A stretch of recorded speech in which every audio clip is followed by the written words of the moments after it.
The Fox 17 Rock and Review is sponsored by Nashville Used and New Music.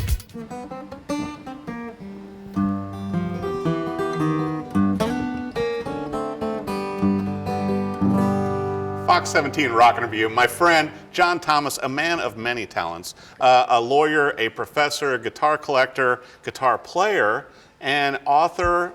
You write articles, and you're on today, John, because of Kalamazoo Gals. Great book that you did. And tell me about this. We've got the picture up, also here in a moment to where we actually show the women. You kind of did like a investigative. Fell down a little musical rabbit hole with this one. So I, as you point out, I have a number of different activities in my life. And at one point I was working on a freelance writing project of some kind. And I don't recall where, but I came across a photograph. And it was a photograph, it looked like mid-1940s, turned out to be June 1944, of about 70 women or so standing in front of the Kalamazoo Gibson factory. And I couldn't figure out why there were no men.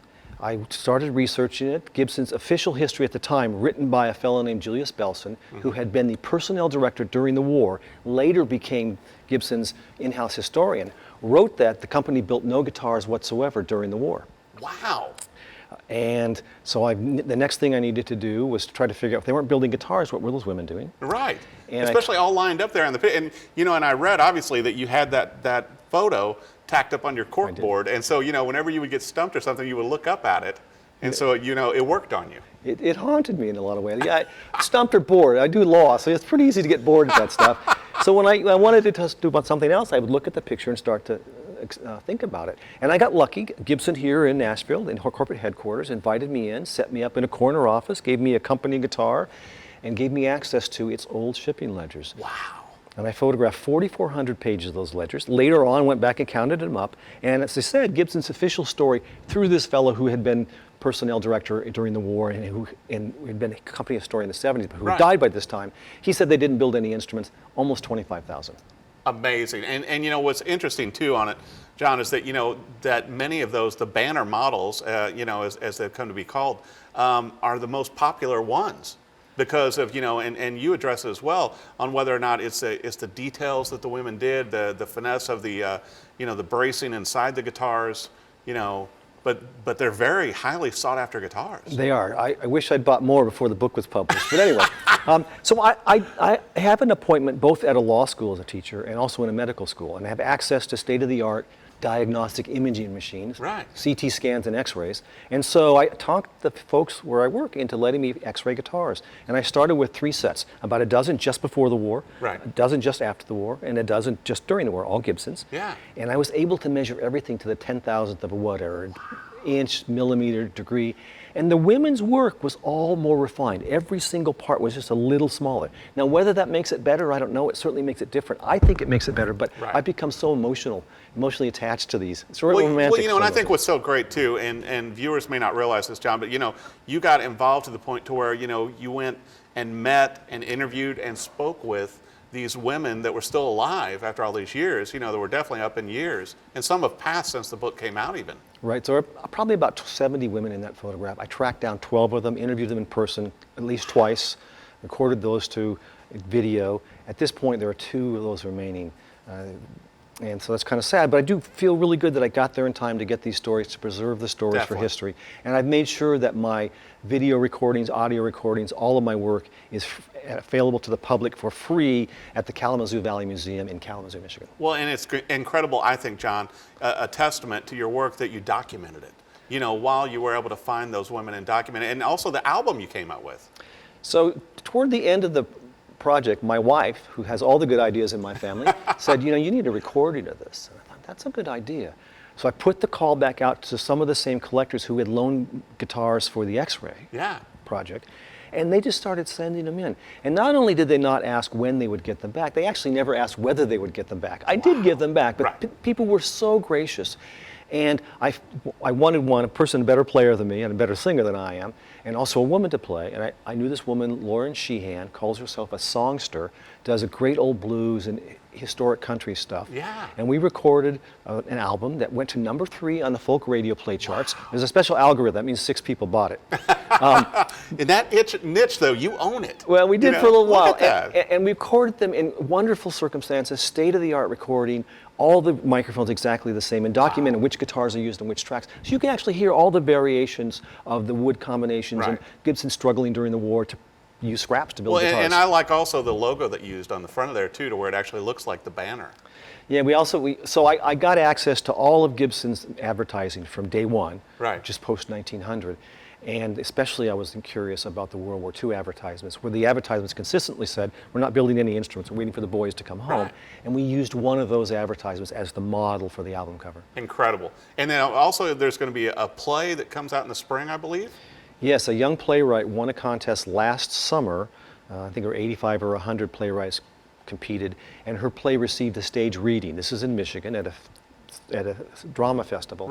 It's now going to receive full-scale production in April, again in Michigan, with a substantial likelihood that it does go on to Chicago. That's amazing. Well, and as we talked about earlier on the news too, to where you've had so many articles and everything published, and the BBC radio stuff and everything on your book, because people are so interested in this, on how you discovered it.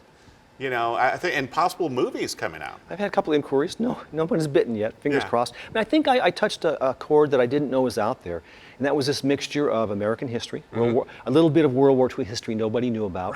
I say everybody knew about Rosie the Riveter. Nobody knew about Laura the Luthier. It also has some aspects of social justice because these women's stories was buried in history. And it should be told. And then some music. One of the biggest honors I've had happened this past week. And a young woman, a junior in high school in Michigan, discovered my book. She wants to compete in the National American History Day for high schools nationwide, and she's going to use my book as a basis, and I'm trying to help her out with interviews of the surviving 2 women and that sort of thing. But to find a young woman who finds her own history and her own past in this book is just beyond moving for me. Well, now it won't just be lost, unfortunately, as people, pass and everything, it will be maintained in your book, which I think is incredible. Now, where can viewers buy it also? Well, they can buy it on Amazon. That's a good place to do it. They can go to my website, which is KalamazooGals.com, and get it there. In addition, my publisher, American History Press, you can get it all those 3 places. I say buy one from each place. Exactly. Use them as gifts. Now, I also want to talk before we go about the guitar you're holding right now that you played for our intro. Now, tell me a little bit about this one. This is the only guitar I've been able to document that went to World War II and came back.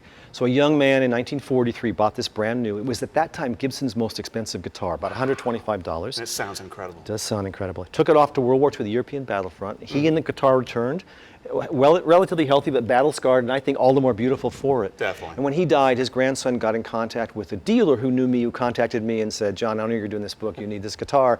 And I thought, well, and my wife said, John, you need this guitar. Who am I to turn down my wife when she recommends I buy a musical instrument? She's a keeper. She is. But what a great guitar. I just think it's guitar. so neat, And also, with all the charity work you do and everything, John, you and I have stayed in contact since, the book first came out or even beforehand. And it's amazing all the great stuff you do, all over the world, not just here in the United States, not just showcasing the women that deserve to be showcased in this book, but I mean, you do a lot of good things. I've been lucky. I have a relatively substantial speaking calendar. I've given talks, I think, in 20 countries at this point. Wow. I'm off to Egypt in December for another project. But part of it has been this book has gotten me out there. And then I work in law and medicine and how those intersect with public policy. And so I end up being asked to speak a lot of places. And most important to me is when I get to speak in some place around the world, I contact all the pubs nearby and say, would you mind if I come play the gig? Which I think is always the great part, being your friend on Facebook, I was like, where's John playing now? It's like all these cool little pubs like all over the world. I just think it's incredible. My favorite was, I think about 2 years ago, I did a tour of South African pubs, believe it or not. And so I was giving a talk and I contacted pubs around and I was headlining these acoustic music tours, and I had to say after the first gig, in the Northern Hemisphere it works the other way around. The guy with the least amount of talent goes first. These incredible musicians came by. But it's really that book and my other work and I have an academic job with a lot of freedom to do what I want, and I've been very, very blessed to have this happen. I'm really happy about it. I feel sort of an obligation to go out and tell these stories and then, of course, try to find a gig as well. Well, you know what? I think we're very blessed that you put this into print. Such an incredible job on Kalamazoo Gals. John Thomas, pick up a copy if you like, if you're a guitar nut like myself and John, or just a history person and everything. It's such an interesting read, and I've read it myself cover to cover, and great job. Just great. It's a fun read, and I think it's so great that you did this for the women that built these incredible guitars, and now everyone will know. Thank you so much. And it's been a real pleasure to finally get to be on your show. Thank you, Eric. Thank you. Thanks for watching the Fox 17 Rock and Review, and pick up a copy of Kalamazoo Gals. Thanks for watching. Nashville Used and New Music, sponsor of Fox 17 Rock and Review.